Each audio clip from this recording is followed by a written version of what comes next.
I'll say.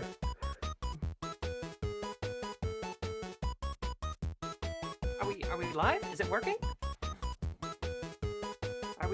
Am I right-handed again? Says that Does it say we're live? It says recording. Oh, it says, "Don't worry, won't be long now." Oh. I don't stream because... Hello, Good to meet Apu. Can you hear and see us? Help us, Apook! Are we seen? You're a Are we hero. heard? Oh, I just thought of the best freaking topic. Yeah. Oh, too late. Why is it too late? We just got started. Well, I guess, yeah. It's never too late until it's over. I mean, I guess this would be a better follow-up for next week after this week's topic, but What? Playing villain campaigns. Ooh. Hey, Because it's not something we've like really it. delved into in M&M, but we almost did at the end of second edition. That's true. That's true. Okay, well, that would make a good follow-up to this. Yeah. Well, I'm just then- thrilled. I'm so sorry to interrupt. I'm just delighted. I figured I'd wait just for a minute to see. Indeed, we are live. It's yay. happening. It's here. Nice. We've done it, and we're early given our track record. By our standards, yeah. By Wow, our we're only 10 standards. minutes late. That's like being 10 minutes early. Early. It's like being about a half hour early. Given, Early. yeah, and I want to welcome everybody who's watching us on YouTube as well. This is Mutants Masterminds Monday, and this is the dulcet tones of the disembodied voice of Troy Hewitt, and I get to hang out, every single Monday with Crystal Frasier and Steve Kenson. You two... Need to start taking donations to get Troy a robot body. Ooh, Mhm. I want a robot body. I love that. I thought I really Right. wanted like a prehensile tail. I have a spare Furby. Right? Like a robot body can't have a prehensile tail? I'm thinking about a Furby. Would I have a Furby tail, or are you offering me the Furby to inhabit? No, you can inhabit the Furby. That is Right. awesome. Well, I think that while it goes without saying that so many people will know who the two of you are, let's give people a little. Maybe someone's coming across the stream for the first time. They're like, "Who are these cool kids?" Hi, Raina. Hi, Sean. Hi, Jason. Good to see you all. Really, truly, good to see you all. Crystal, tell us a little bit about you, and then Steve, you go next. Okay. Hi, I'm Crystal Frasier, and I'm having a bad hair day. I'm the developer on Mutants and Masterminds, which means I do a lot of the coordination between artists and authors and Steve, and put everything together into those lovely final products you purchase and play with. And I am Steve Kenson. I am staff designer with Green Ronin Publishing. I am the designer of Mutants and Masterminds. And Crystal has a fair amount of work when it comes to coordinating me. It's hard to just pin Steve down for one game line because he is much beloved by the entire company. It is difficult to pin either of you down to one sort of thing outside of being just amazing and prolific in your work. And I wasn't kidding when I said, two world-class storytellers, writers, creators of worlds that thousands of people with millions of hours and all of that good stuff. And so we thought it might be a good idea to say, hey, why don't we get two of these creators of worlds to get together and talk about how to make a good villain in 2020 in this economy? Mm-hmm. Right? Good Good villains in this pandemic. Right. I love a good, fun discussion about villains, and I especially love it in the context of Mutants and Masterminds and how to sort of get a little depth and a little detail into how to best create a villain, and then kind of how to use it. And what was your idea, Crystal? You said we could next week kind of unpack the ideas of how to build one in real life. Well, How to play one. How to play villain campaigns using like Mutants and it. Masterminds. I thought it was how to create a robot villain. Oh, We could create a robot villain. I- It would just be me sitting as a Furby. not gonna be political. I'm gonna stay on topic. Exactly. Well, so let's talk about it. What is, when it comes to villainy, How do you want to make it happen? Uh, we'll start broad and narrow it down, I guess. I mean, yeah, I mean, at its core, your villain is somebody who opposes your heroes. So it can be like the superpowered tyrant threatening the city. It can also be their J. Jonah Jameson who is ruining their reputation, or, their mundane rival at their day job, or, trying to break up their romance, or but yeah, basically, when you start thinking about villains, you think in terms of like, how do they play off the heroes? How do they oppose the heroes? How do they make life difficult for your superheroes? Right.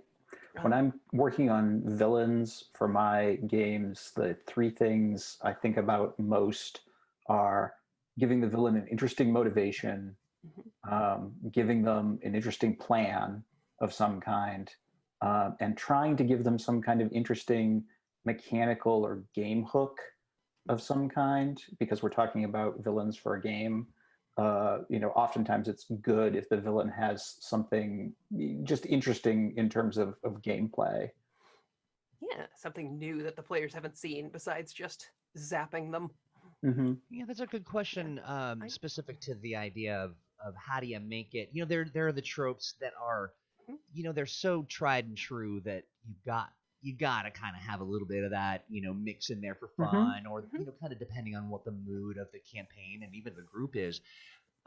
What are some ways to innovate or to make that a little bit more exciting and not kind of the standard issue, tab A, slot B villainy? I mean, there's nothing wrong with the standard issue tab A, slot B villainy. I mean, that's what most of RPGs are kind of built on, where you have lots of fights with these standard villains, and then like one or two per adventure with something that's weird and out there. But yeah. So it's also go ahead. Well, I was going to say, and we're also talking about the different sort of levels of villains and villainy and challenges that characters face. There are the minion characters and the lieutenants and the low-level jobber villains, who are basically there for an encounter, and good for one fight or basically one trick. And then there are the master villains and the prime movers behind an adventure or even behind a whole series of adventures, as far as that goes, and working your way up to that sort of boss villain, as a challenge. It's interesting. I oftentimes I'm always, it might be, I think, pressure of the modern day, thinking, how do we do it differently? How can we do it better? How can we do it? It's really about mastering the craft, right? It doesn't always have to be this sort of, I'm introducing a brand new villain who does things in a different way. Like it can be just enjoying that obstacle. Your goal overall is to give a satisfying story. And sometimes that means giving your players a brand new sort of play experience. And sometimes it means, Anvil is robbing the bank again. He's our favorite guy to beat the crap out of. Yeah, so I like you that. Have one or two, like, one thing I love to do is, differentiate early on if a villain is somebody to be taken seriously or not. Because they both deliver very different play experiences, regardless of their power level. So if you've got a villain who's, whether by their personality or their like low power level are kind of goobers, then your players will love it every time they show up. Like, I'm spacing on his name. Lord Etheric from Emerald City Knights. My players love him because he is their favorite guy to stomp, because he is so full of himself. And he's, PL10, he is on par with the superheroes, but it's always just a fun time, like, trouncing him every time he shows up. I love it. Real quickly, I just want to say hi to Scott Alford, popped in and says, this is actually a really interesting point. Actually, great, Scott. You actually made a good point. That's not what I meant. What a good villain needs is an evil corporation beneath them, like this one I've heard about called Idiocy Inc. who disperse idiocy gas. Okay. And then the idea that sometimes villainy, the best villains are the ones that think they're doing something good, and Oh, yeah. that's Mhm. what That's Apook adds to the yeah, mix. that's kind of getting into what Steve was talking about with motivations. Yeah. So Yeah, indeed. yeah, what makes your a lot of what drives your villain. Like, do we want to go through those processes, the steps? Like we Yeah. talk about villain motivations and Yeah. because Yeah, I mean, motivation is kind of the place where it all starts because it's what is both the villain's driving force, and if the villain is sort of the driving force of the story, then the villain's motivation is sort of key to the whole thing. yeah, and it really tells you how they react to anybody getting in their way. Like a villain who just wants a quick buck, well, the second anybody shows up who can threaten them, their first priority is going to be escape. Right. But if they've got some philosophical or political point to make, then they are going to stay there and try and, deliver that message. Sure. Yeah, and if you have villains who are motivated purely by profit, that's where you get into so what happens when they get offered a better deal? Yeah. Oh, yeah, random from X-Force. You know. Yeah, here's an interesting thought. This is a bit of a theme going on in the thread, and that is that people want to make it personal to the players, to have it kind of resonate emotionally, and that's a way to go for sure. I mean, sometimes it's just a bad man is in town, and we've got to give him a punch to the nose, and other people, really want to weave in sort of that your polar opposite, right? The opposite side of the same coin. I think we all grew up with, Batman the Animated Series and every villain just tugging on your heartstrings. And, we've kind of been trained to love that. But I think there's a lot of value in accepting that some villains are just jerks and they don't necessarily people you can relate to. And they're not going to listen to reason, and it's okay to kind of punch them to stop them from hurting people. Right. Yeah. Especially considering how big of an element of the superhero genre that is. Yeah. Sometimes it's fun to just fight a bad guy who's just bad. Yeah. Yeah, and so to continue on sort of with that, with the how to build a better villain workshop that we're running here. So, the villain's motivations can be, they can be tragic. They can be, seemingly well-intended, but they're going about it in a bad way. Yeah. Or they can be outright selfish and cruel, whether they're out for revenge or they're simply greedy. The big Silver Age motivation was always ego. Like, I have to be in charge because I can do it right. That's like classic Sinestro. I need to rule these planets with force because clearly I'm the only one who can bring law. Or, you're Lex Luthor. I should be, this is my city. Right. I'm clearly the smartest man in the room, so. Right. Poop brings up something kind of interesting. This is sort of one of those moments where, the GM is kind of the villain behind the scenes there, but that's when that lame, jokey villain suddenly becomes a badass. For, like they get the powers that they so had hoped or presumed that they, were sort of meant to have. That's what the jumped up nobody character from the GM's guide is all about. It's that guy who suddenly gets access to vast cosmic power, and they have really no idea what to do with it. Batroc the Leaper on the Silver Surfer's board. Right. I love it.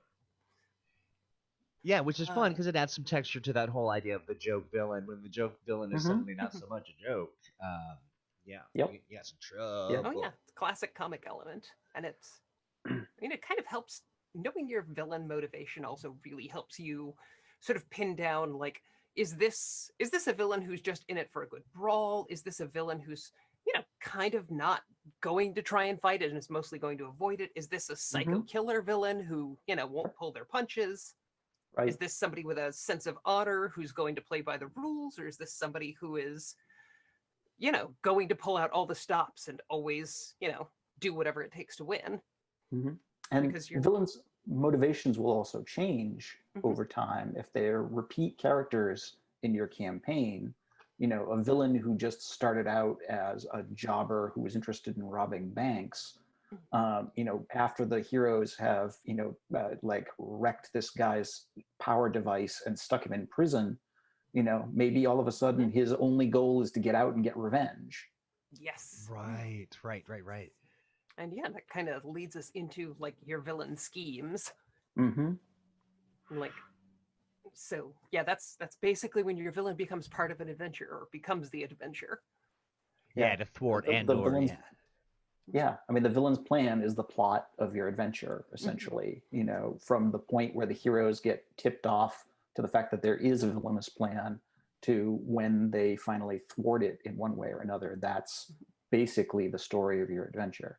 Yeah, and you almost always want a multi-part scheme, because an adventure that's just the villain wants money, so they're robbing a bank, and you show up and stop them. I mean, it's a fun 1 hour fight, but right, but it's there's pretty not much much one there. scene. So you kind of want to follow up on it, like, what is he stealing the money for? What's the bigger scheme there? Or if the bank is the end goal, what's he doing ahead of time? Because he's going to have to hire goons, and he'll want to learn more about the bank, so he'll be infiltrating it, or studying the police, or is there something at the bank specifically that he's trying to get a hold of, like something in a safety deposit box.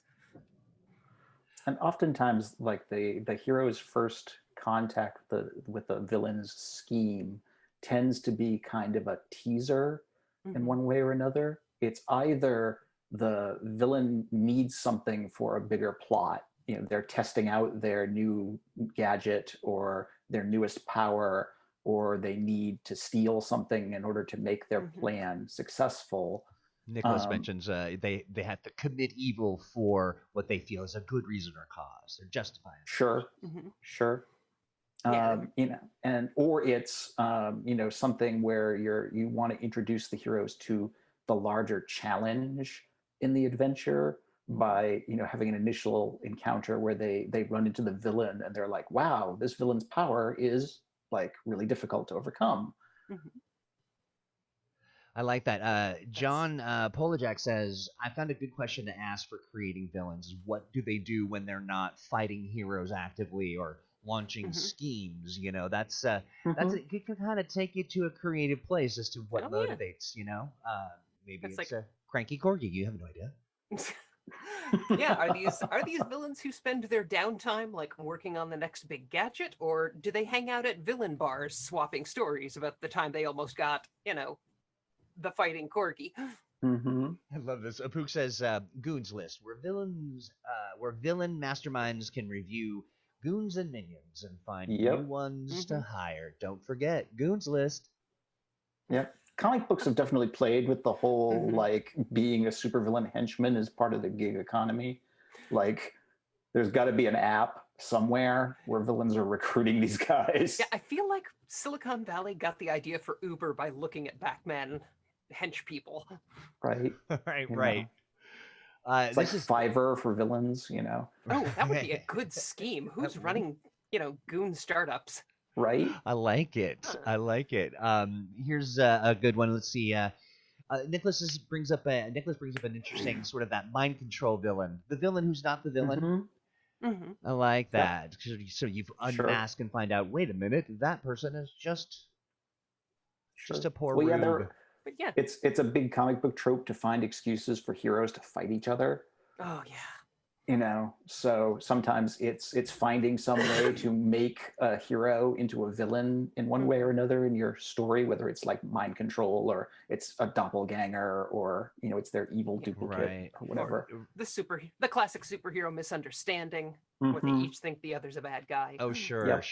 Like the classic sort of Batman v Superman kind of like they're at odds. That's the friction to themselves. Right. Each one is a villain. Raina, this does not surprise me at all. This is what Raina said, and Raina. I mean, come on. Raina says, I prefer to have my villains almost serve as a puzzle rather than a punch-up. I like when they get beaten up by their own schemes rather than suffering blunt force trauma. It just kind of shows Raina's on another level. Some of the most fun you can have with a villain is villains who are physically much less powerful than the heroes, but the heroes are never in a position to punch them. Right. So, like, villains who are manipulating things from behind the scenes, and they're leaving clues or puzzles or deadly traps or hired villains to, Yep. stop heroes along the way. So like Absolutely. Arcade is a great example in Marvel Comics of, I mean, literally anybody on the X-Men could beat up Arcade. I'm pretty sure the dance instructor has beaten up Anton Arcade. Yeah. Interesting. Nicholas says, let's not forget the drug-addicted ex-hero. Well, the Fallen, right? I mean, that's sort of the larger sort of that, the washed-up hero. Sure.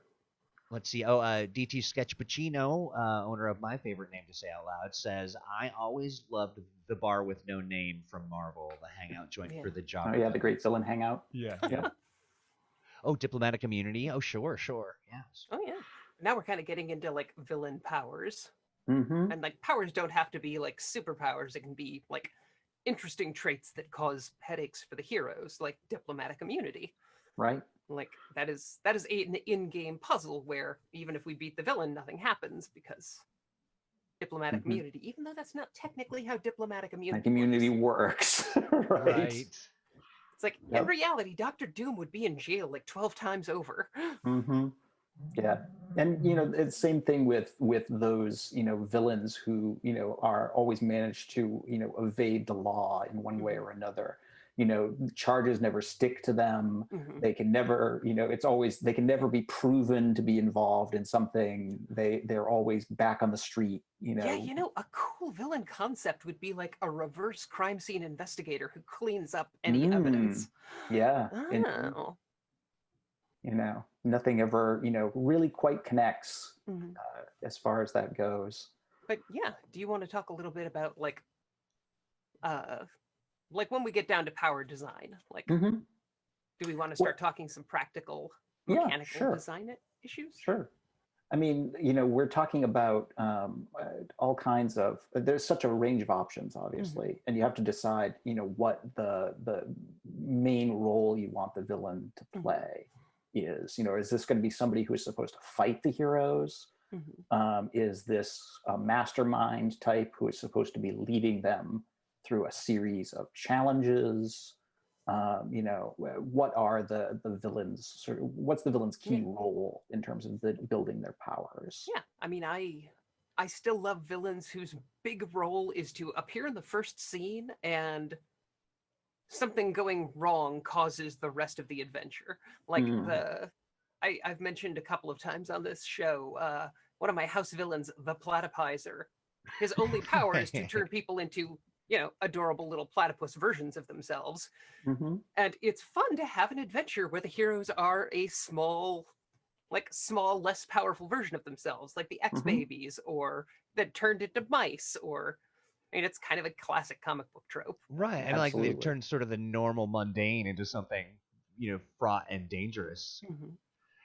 Is this true? Sean Duggan says you included a cleaner's kit in one of the splat books for 2E to clean up crime scenes. Pretty sure we did at one point. I don't remember that one. That is amazing. I love it. Let me see. Let's see. John Polajek says back in the 1980s and early 1990s, the late Mark Grunwald did wonderful work with his Captain American villains, showing master villains holding recruitment drives and punch clock bad guys hanging out together after hours. And I love that look at a day in the life kind of stuff. Yeah, Grunwald was always one of those writers who was always like thinking about the, what's going on behind the scenes here. Do supervillain goons have unions? Right. I imagine that's a little bit of a look into, a facet of what it is to create these worlds, right? I mean, are you sort of walking around your day sort of, how would so-and-so take out the garbage, or, Sure. The challenge for me with that sort of thing is not to get too far into your own head about it. Because, those of us who do a lot of world design, the trick when you're working with villains and you're working with adventure plots is to realize that you're writing for the players and not necessarily for yourself or the GM. If all the really interesting stuff in the adventure is only read by the GM and the players never find out about it, then it's kind of a flop in that regard. True. Yeah, I like that. That is actually really good advice for people who are creating even adventures or campaigns for Yeah, friends and stuff. like if the villain's big motivation is that they want to save a loved one from a terrible medical condition that they're dying of, but the heroes never find out about that, and they never have any opportunity to intervene in that situation, that's kind of a loss because it may as well not matter. Right, that's interesting. There's a comment here I wanted to drill into. Matthew Tyler asks an interesting question. We're kind of sitting on the dark side of the moon right now, rather than sort of the middle sort of gray area, which talks about characters like Ambush Bug, Deadpool, The Mask, talking about the request is, or the thought is, will we ever incorporate that character that breaks the fourth wall, that has that sort of interactive kind of. You can. Yeah, it's kind of hard because again, we're writing products that the game master will then translate to the players. Interesting. So breaking the fourth wall to the game master doesn't really take or extend naturally to the players. Right. That would be the question is, and that's where we talk about the game mechanic hook of what in gameplay would that look like? Yeah. What does the ability to break the fourth wall, apart from being like narratively cute, what does that mean? In the context of someone who's explaining the nature of what you're seeing by breaking the fourth wall, like they are the wall. Sure. Yeah. Sure. I mean, the players don't need to be told necessarily, "Oh, you're all sitting at a game table." Ha ha ha. Right. There's that's interesting. So it has to. You have to take the additional step in terms of what does that mean in the context of the game. And what theatricality are you expecting out of people you don't necessarily know, and in a space not necessarily meant for that kind of thing? But you know what, Matthew, that's really interesting, and I think what I love about this exchange is that you get a chance to kind of see where these things happen kind of from the minds of people that do it, but then also it's interesting that you would want that kind of fun and that kind of interactivity. I would encourage you to think about what would you do as a person running a game to incorporate that kind of stuff, because I really enjoyed Deadpool quite a bit, and the actor who was clearly born to play Deadpool, it's really hilarious. But in this context, it's very interesting to try to figure out how we might do that. Yeah, a lot of concepts that work really well in comics or film or TV, where there's a one-on-one relationship between the media and whoever's consuming it, don't work quite as well when it's a shared experience, because something like an NPC who's aware of the fourth wall is going to necessitate more attention from the GM. The GM's kind of playing the star of the show in that case, with the PCs following along. Yeah, I agree. I mean, it works really well as, say, a hero's concept, if a player wants to do something like that, where they're fully aware that they're a game character. Oh, that's an interesting thought as to what potentially the power you would have, maybe, in the mutants that you are aware of these other. Fourth wall. Yeah, and you can get all into all kinds of weird, like physics defying, like my character can step between panels. Yeah, so it's like teleport. I would say precognition, because you know the tropes. Right. And this is where the villain makes their entrance. That's a fun one. That always happens. Yeah. That's great. Yeah, I've read this issue. And this is, again, what I really, truly love about this stream, and you two as creatives and just the people that do this kind of work, is to take a notion and sort of really, I could just see you consuming the idea, and how inadvertently, Matthew, you have set some wheels in motion. I'm not saying you're going to get anything. I'm just saying that a version of what you have just wished into the world will appear in some fashion, if not through future sort of writing and all that stuff, and definitely through someone in the chat. So I love it. Yeah, designing villains is actually a lot easier than designing heroes, because you don't have to keep track of all your specific points you're spending. As a GM, you can just sort of toss out whatever abilities they want. You can give them any skill bonuses you want. You can make up new skills. Yep. I mean, if it makes sense for your character to have like the rap battle as a skill, Sure. Yeah. then they can have a +10 bonus to rap battle. That's the great unsung secret of villain design in Mutants and Masterminds is that villains only sort of have to follow the rules. They certainly don't have to follow the limits of PowerPoints in their character design because you have an unlimited budget as far as that goes. You can absolutely assign a villain a power that is just the broad concept and a rank number. So like my villain has time stop 10. What does that mean rules wise? It means when I want to make a power check to oppose somebody else's stuff, I roll with a +10 bonus, and if I succeed, I can get out of the way because I stopped time and stepped around it. Or I mean, exactly. The dirty secret of the system is only the heroes have to play by the rules. Yes. The word is out. And you can most definitely give villains powers and abilities you would never let the players have. Oh yeah, multiple attacks per round, the ability to just ignore certain effects once per round. That's one interesting. of my Go ahead, please. I was going to say one of my favorite dirty secrets as a GM is if I need to add more villains with no time to prep, I just look at the power level for the campaign, decide if I want it to be, more powerful or less powerful than the heroes, and then that's the bonus I apply to everything. Yep, that's like every villain's every ability is that. Yeah, it's a PL10 game. I need to add like an extra lieutenant to this fight, so I'll add an extra PL10 guy. All of his defenses are 10. His toughness save is 10. Any skills that he's good at are +10. If he's really good at them, +15. If he sucks, +5. Yep. I love that. I think that's that simple. 10. I think it's a really important thing that you can agonize maybe too much over the finer details of a thing when really the finer details come out in the players. That is true. I had a villain for a podcast game I ran whose power was basically being a bluebird, rank 10. Or rank 8, sorry. It was a hero high game, but I had no idea what it was. But anytime something came up, it's like, oh, bluebird powers, flies, rank 8, dodge, rank 8. Oh, I thought it was like the scouts. Like Sonic Scream, rank 8, because birds have songs. Nice, yes. A tickle tickle with my feathers. Let's see, we've got some questions here. Flies by and rakes people. Line damage, rank 8. Drops a duty on your car. Let's see. Mass rank 8. I love it. I love it. Area of effect. Let's see.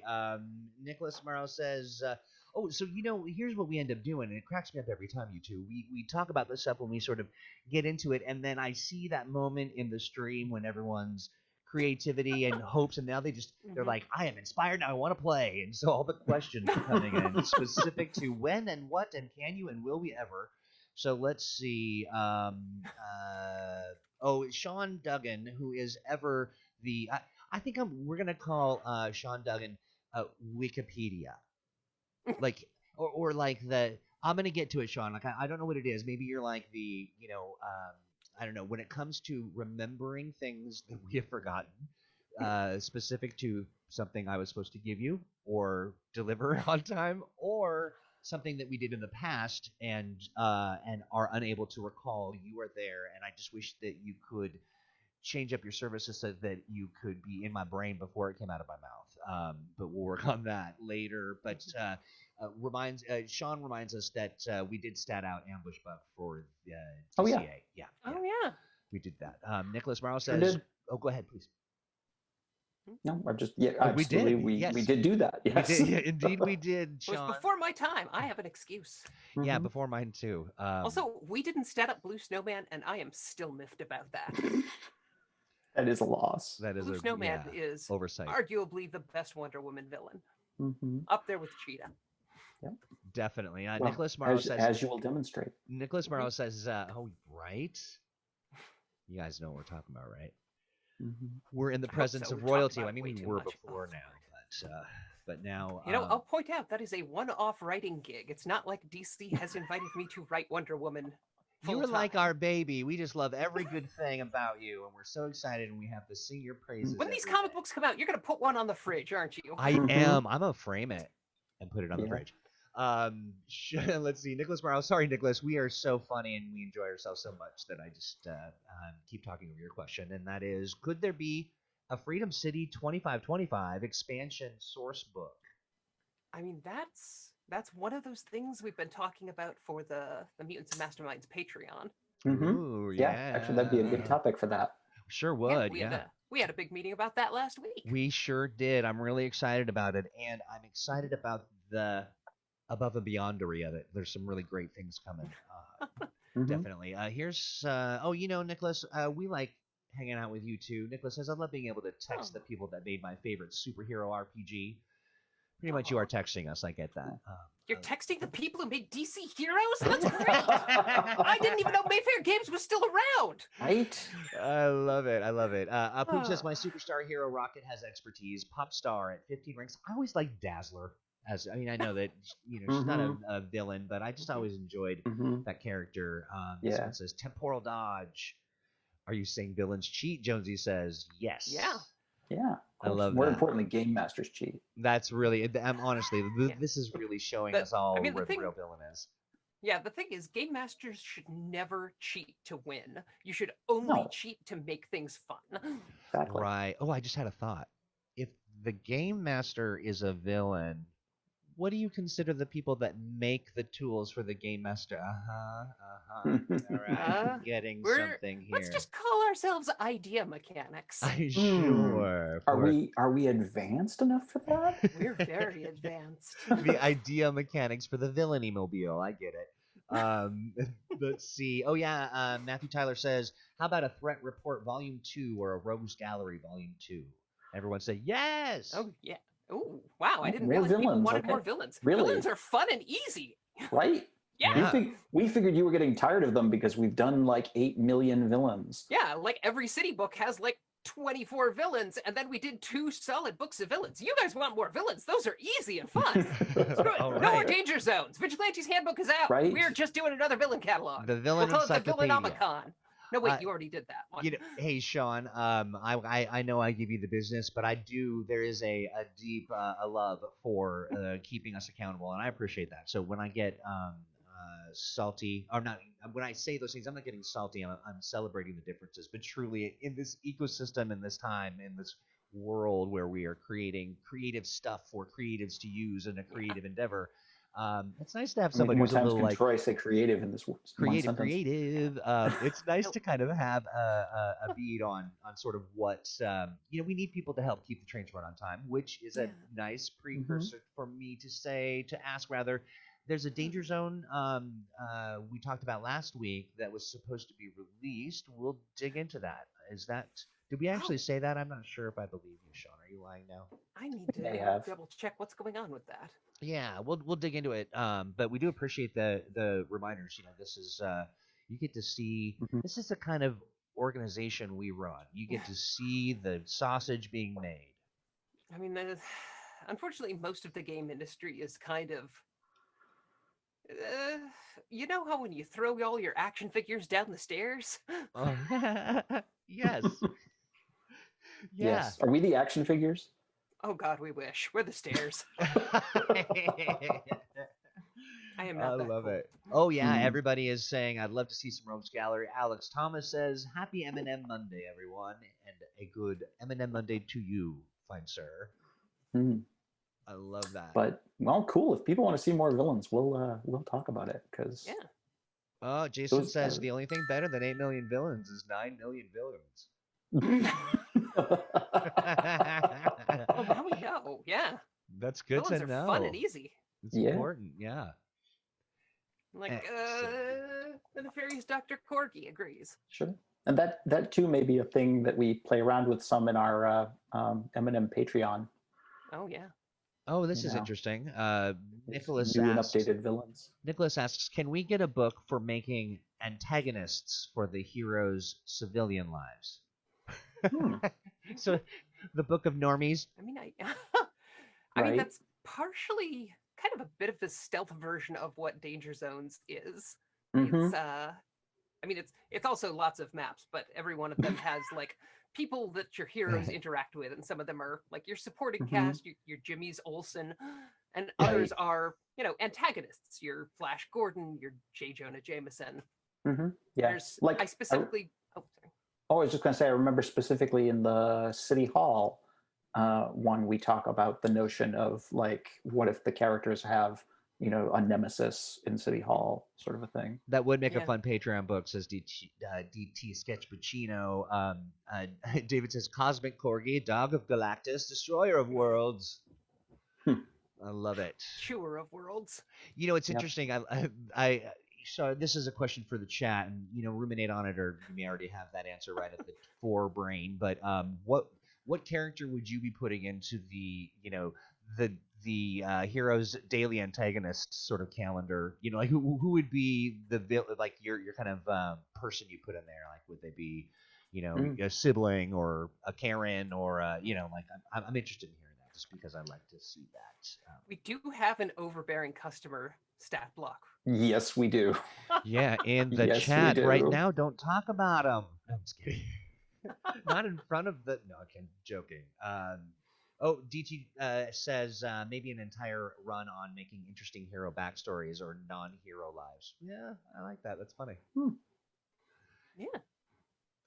I dig it. I wanted to tell you something real quick, just as a little update on what's going on in my world, because I know that you like to know everything about me, and so I have been getting boxes and boxes and boxes delivered to my house, big, heavy boxes, and inside of those boxes are Mutants and Masterminds stuff, Fantasy Age stuff, Modern Age stuff, Blue Rose stuff. All of it is amazing, but it's the hardbacks, it's the everything, literally one of everything that we have Mm-hmm. from the warehouse. Yikes. It is. I don't think I even have one of everything. You think on when you're typing it up and you're sharing it in a text, kind of a text conversation, it doesn't necessarily register how much physical space that will take up once you get it. And and I'm not one for weights and measures, and frankly, there are a lot of books and a lot of I just can't wait to unpack them all and kind of display them, because we're going to be doing a big sort of, Christmas Palooza, Christmas Quantica kind of idea where we're going to share and talk and do some sales, and then I'm going to give away that stuff to people. But there is a really clear, obvious way that people can get all of these books and not take up all their shelf space or have to heft heavy hardbacks around. Nobody told me how. Tell us You can more. go to Drive-Thru-RPG right now and get a gigantic Modern Age bundle, including The Expanse. They're all PDFs. They're all delivered instantly. You don't take up room on your shelf, and part of your money goes directly to helping fight the pandemic. That's bundleofholding.com. Bundleofholding.com.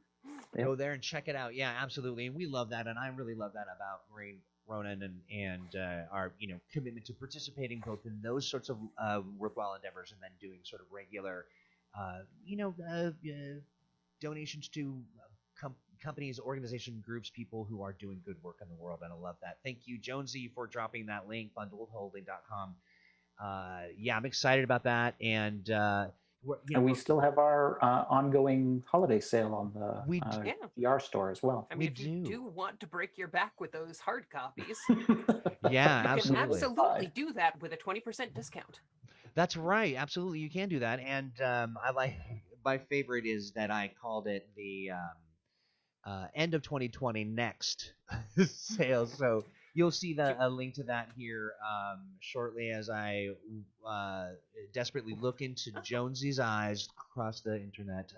We'll get that link out to you, and you can certainly go to our site, our Facebook, which many of you are at right this very minute. Click on that after we're done. So back to some questions here. We have, let's see, any advice on how to make villainous mentors to new supervillains? Oh, I like that idea. Hmm. Oh, like villains who, were villains 10 or 20 years ago and they're helping guide new crops of villains. Yeah, Uh, that would actually be a really interesting, plot hook for, when characters are running into these, new villains, in town, and it seems like they're, like talking to someone, who is providing them with, like tactical advice, and yeah. what you need to do here is, Let this villain mentor use like the leadership or inspire advantages right. remotely. Yeah, I think that would be super interesting. And the next time they run into these villains, all of a sudden they're like way better, like they've been practicing. I love it. I love that. Oh, interesting. Yeah, I'm literally doing 3 conversations at once right now. Thank you, Jonesy, for dropping that link in there.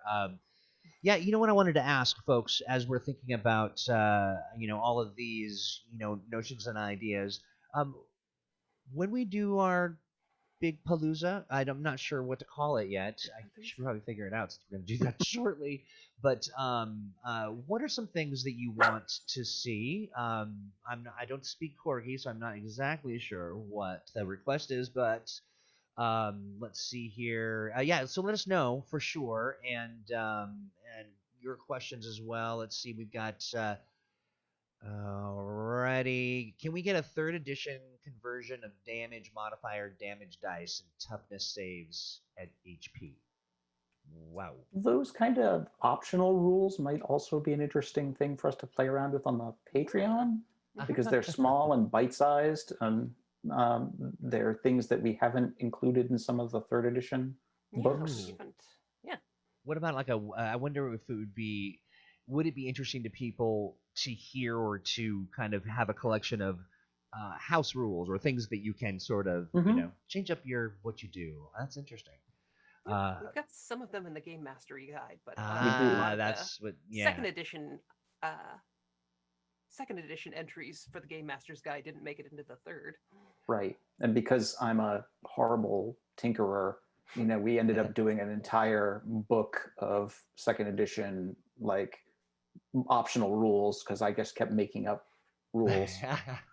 I love it. You know what's so funny is that you and DT Sketch Pacino at the same time, as you said it, he typed Game Master's Guide.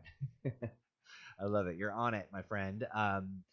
Let's see. Sean says, when adding new updated villains, are you thinking of continuing the theme of the villains being progressively more magic based? I know that was in part due to Una's influence as per Netherwar, but I kind of like the idea. I don't know. I think maybe going forward we make them all like food based. Right? Or cheese-based villains. Oh my gosh, oh, that's good. The fondued.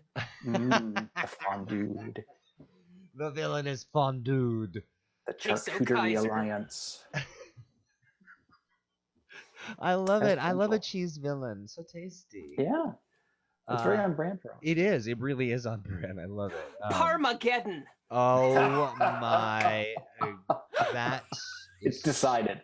That is so good. No. Get it? Gouda? No. But that's not a villain name. Right. Oh, that's true. It's just Step a judgment. it up, Troy. You're holding us back. I love it. Let's see. What exactly is the power cosmic? It sounds like nobody really knows. It's wibbly wobbly. Yeah, right. What do you need it to be? It's the excuse to do pretty much whatever. Yeah. All I know is that it's made with big dots of ink that you spray from a paper or a toothbrush. Yes. Its component is made of Kirby dots. You're right. I know that reference. Was it a Marvel comic where they stated that the units of like the scale of cosmic energy was measured in Kirby's? Kirby's, as well it should be. Yes. As well it should be. I'm trying to remember what book that was. I don't think it was a Marvel book, actually, now that I think of it. I'm trying to remember. Oh, Yeah, That's Apu gonna kill says me. cosmic equals space magic. Yeah, for sure. Kind Yeah, of. pretty much. DT is talking about some hot cheese or something. I don't know what that's about, but I'm hungry for it. Let's see. I hope I'm not missing any questions. I know that we dealt with. I'm looking at my Sean Duggan checklist, and it does appear that we have answered all of those questions. Just by saying that, he's going to remember something else. I don't know why I'm doing this. Right. We are. I cannot believe this. I'm going to walk away with a lighter spirit today because we actually managed to get very nearly on time, and I'm like, I'm feeling like, wow, we've been doing this for a minute or two, and it's because we're moving up to an hour. A couple other questions from folks. We're going to wrap here fairly shortly while I bask in the glow of my not screwing this up. Krista, were you going to add something? No, I'm just still working on cheese villains. As is the way. I mean, let's see. Space magic, indeed. In terms of things from 2E that didn't make it into 3E, says mon frere Wikipedia, thoughts on the independent extra. I loved it for things like smoke grenades, although it could get a bit ugly with attack effects. Yeah, for those who weren't following Mutants and Masterminds in 2nd edition, the independent extra basically meant once you launched this power, it operated on its own. Kind of went on its own.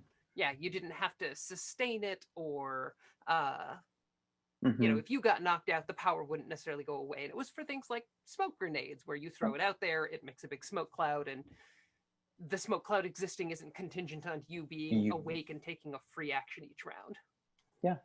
Yeah, that's another one of those things, we could give some thought to.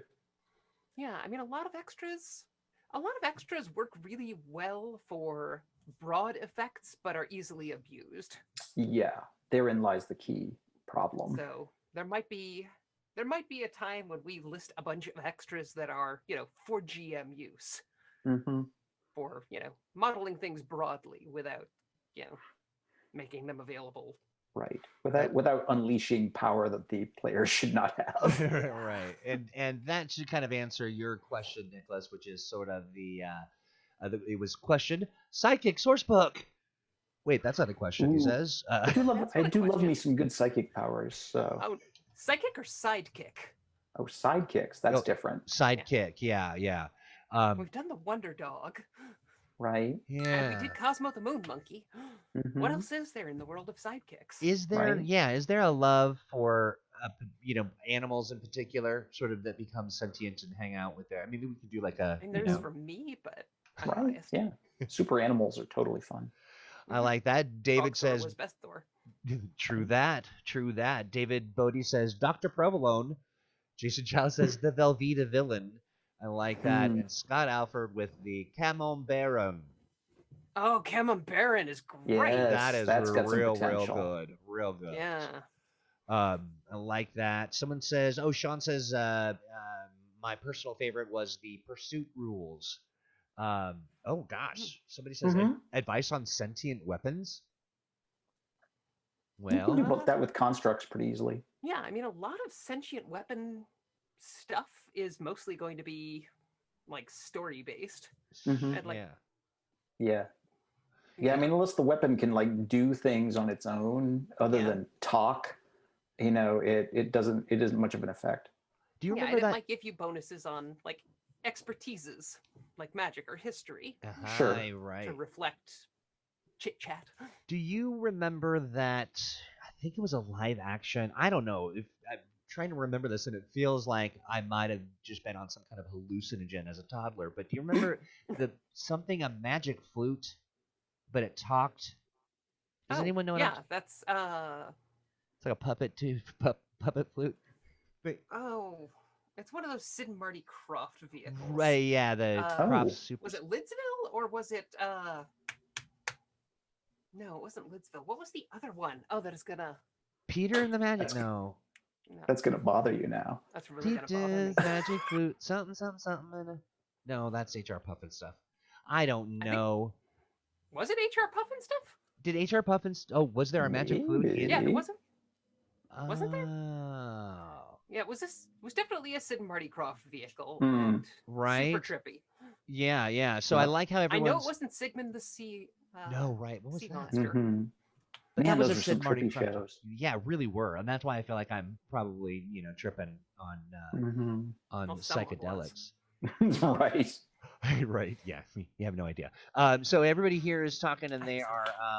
I love how we have gotten so excited that rather than we're just throwing things out. Psychic source book question mark, gadget guide, like they just all of these Mhm. Yeah, people ideas. want more genre guides. We need to Hmm. look at that.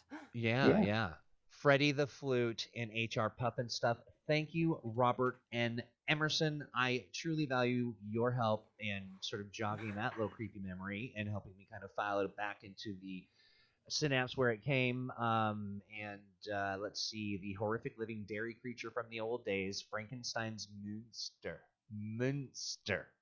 Get Mm. it? Ouch. David Batty says, David Body, rather, not Batty, says this Better about than a a lake baddie, monster. the But... Gouda Golem. I like it. Take a bite out of crime. You can have that one for free. Let's see. Yeah, Freddie the Flute. Thank you for yeah, HR Puff and stuff. Okay, well, good. That's good Right, to how would know. we stat up Freddie the Flute? Right. I remember it being real obnoxious.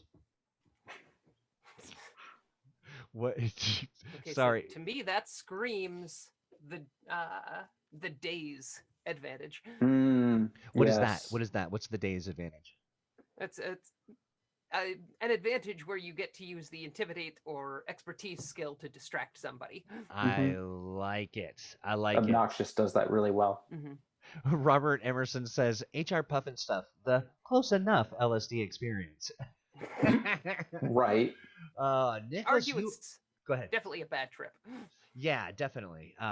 Yeah. Let's see. Where? Oh, DT says Cheddarella. Cheddarella? Cheddarella. Doesn't quite land. No. Not quite. I mean, yeah, you might want to bring that back to the old Yeah, well, let's workshop that some more. the old cheese shop, the old cheese. What are you, a cheesemonger? Is that what you are when you are a purveyor Yeah. of the cheeses? Although the cheesemonger is a really good Is a great one. Yeah. Wow. That's the thing. I never really come up with a good idea, just the inspiration for the good idea that somebody else has. I'm fine. I'm the sidekick. I'm fine with it. I'm fine with it. I mean it. I said I'm fine. Leave me alone. I'm just kidding. Nicholas, Believe you, Troy. Nicholas has such a long list of great ideas, but Cyberpunk Super Source Book. Hey, there's a little bit of that in the Time Traveler's Codex. Yeah. I like it. I just love. I mean, I wish just for a moment to get just to hang out inside. I mean, I hope, Nicholas. I mean, you seem like a very joyful, fun, creative person. But just to hang out there for a minute and just see all of the ideas and the places and the inspirations that that he wants to engage with. And I'm glad you're here, Nicholas. I'm glad you are all here and hanging out with us as we have all kinds of goofy but also serious fun. Mostly goofy. Mostly goofy, but per serious. What did Owen Casey Stevens is in the stream? I don't know what I'm gonna nicest do. man in gaming. The nicest man in gaming is here, and this is what he said. Professor Kazes, Holy Warriors, the Swiss Guard. The Swiss Guard is good. I like it. I don't know. The idea's a little flat. Get it? Because you can slice it flat. It's full of holes. Yeah, it's full of holes. Yeah. Well, you know what? If you like Owen Casey Stevens, then you're gonna love Thursday with Owen Casey Stevens. Owen and I get together on Thursday, and we host a little thing called Thursday. Stat up the Swiss Guard on Thursday. I like it. You know what we're doing. Hey, everybody, if you have an idea of a monster, a creature, a thing, whatever. I mean, I made something last week, but it did offend a couple of people. You'll have to see the recording. Someone ended their commentary I hate you so much, is what they said when they saw my creepy. They sound very justified, Troybert. That voice sounds very similar to what I would imagine the tone of the person who said that. But bring your creatures, share with us your monsters, and we shall. I sent you a whole bundle. You did indeed. You did. Whoa, that was for this. I'm sorry. I thought it was for something else. But we have a good time as well. Owen is a delight of a human, just in general. But to be able to hang out on stream and just be able to pick Owen's mind and just sort of, it is much like this stream wherein I utter ridiculousness and then you two struggle to make it something that's interesting and meaningful. And I really do enjoy it. It makes me feel like, I've got a purpose. It's definitely the longest hour of the week. Exactly. So you can watch us live 2 p.m. Pacific here, and I love this. Owen Casey Stevens. I'm gonna actually sort of. Oh, these are so good. Owen says, "Break glass, the Encaso emergency villain."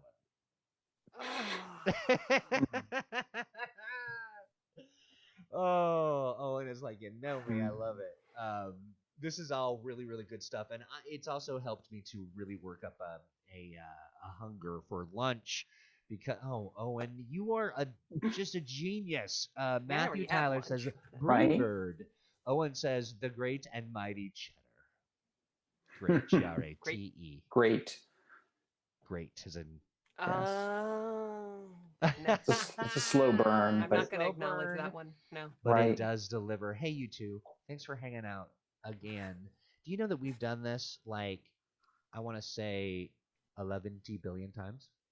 Thereabouts. When we start these? I don't know. We should get a real count. We should get a. It was back in March 10 years ago. About 10 years ago, back in the That can't be 10 years ago because it's only April. Right? It's true. Exactly. But I enjoy this. I truly do. We have a lot of fun, and I want to thank everybody who hangs out on the stream, asking us questions, and keeping us honest, and hanging out with us for an hour of your day. We value that time, and we appreciate your appreciation of the work that these two fine creatives do. Hope you learned a little bit or thought a little bit deeper about how to make some villains and make them sort of a part of what you're doing. I think we're going to talk next. I don't know if it'll be next time because something may come up that is, better. But we're going to, we were talking about incorporating your villains, right? Was that? Talk a little bit about villains, right? And talk a little bit about maybe the idea of playing villains. Ooh, yes, I love it. I love it. I love it. Cheese-based villain campaign. Ooh, that sounds very Silver Age. That really does. Yes. Thank you, Apook. You are one of the highlights of my life.